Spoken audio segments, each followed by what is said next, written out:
What's up guys, I'm James and welcome back to the Great Gambino channel. Today we are going to take a look at the Orient Kamasu. If you do end up enjoying this video, make sure to subscribe or click the like button as it really does help me out and motivates me to keep pushing this channel forward. Now this watch was sent over to me by Chris from the Watch Lounge, so I want to say thank you to him for allowing me to take a look at it here on the channel, and if you would like to check out some of his reviews, I will have a link down below in the description. I would also like to mention that we just passed the 6,000 subscriber mark here on the channel, so I want to say thank you to everyone for contributing and being a part of this community.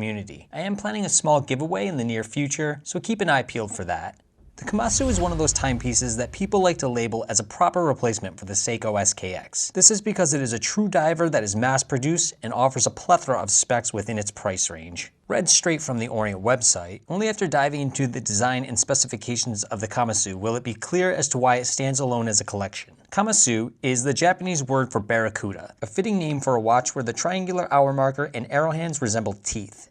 We have a width of 42 millimeters, lug to lug is 47 millimeters. If you want to change out the band, it's 22 millimeters, and we have a case thickness of 13 millimeters. The stamped screw down crown offers 200 meters of water resistance and has a nice coined edge on the side for better functionality. Let's hear what the winding action sounds like.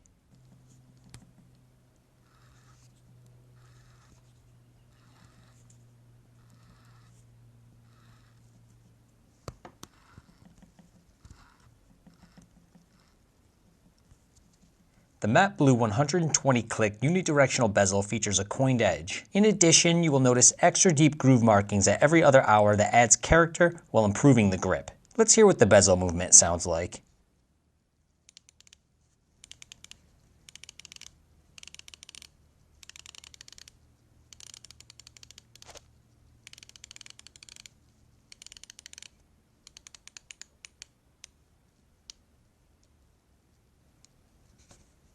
The Kamasu should be pretty scratch resistant as Orient used sapphire crystal. It does not have any AR coating, so you should expect to have a little reflective glare, but due to the flat shape, it's not overwhelming. One of the big perks of this particular model is that gorgeous blue Sunburst dial that is going to change dramatically depending on the light. The Orient logo and indices are all applied, and we have very aggressive looking triangle hour and minute hands with a pop of red on the second hand. This piece is powered by the Japanese in-house F6922. It's a 22 joule movement that vibrates at 21,600 bph. It offers hand or automatic winding, it's hackable, and has a power reserve of around 40 hours. Taking a look at the case, the top of the lugs are brushed in a circular pattern, while the entire side is high polished. Pretty standard, but well done nevertheless. Orient has also added a slight curve to the lugs, which should make this piece rest comfortably on the wrist. There is artwork on the stainless steel screw down back, and it appears to be a dolphin swimming through waves. An Orient sticker is covering part of this logo, but I'm not going to remove it as this piece does not belong to me. But let's take a look at the loom. I was unable to find any information on the type of loom used, but it is bright, green, and very easy to read. I wore this watch overnight to test it out, and it seems to last well into the night.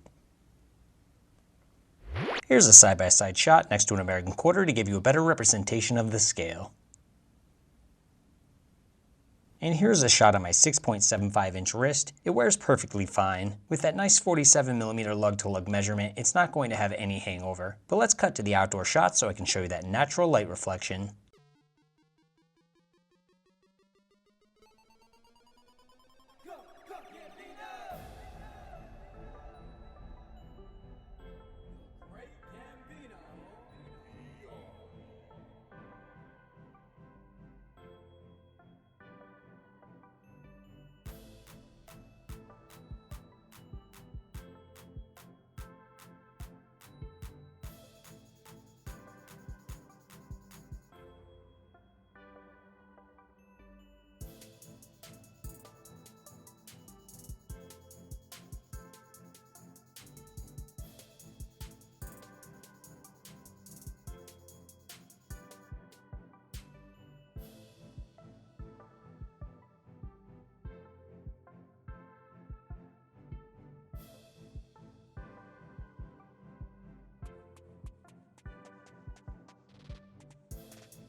Alright, that's going to wrap up this review of the Orient Kamasu, and if you've made it this far in the video, I want you to know how much I really do appreciate you sticking around until the end, so thank you for that, and I'll see you in the next one.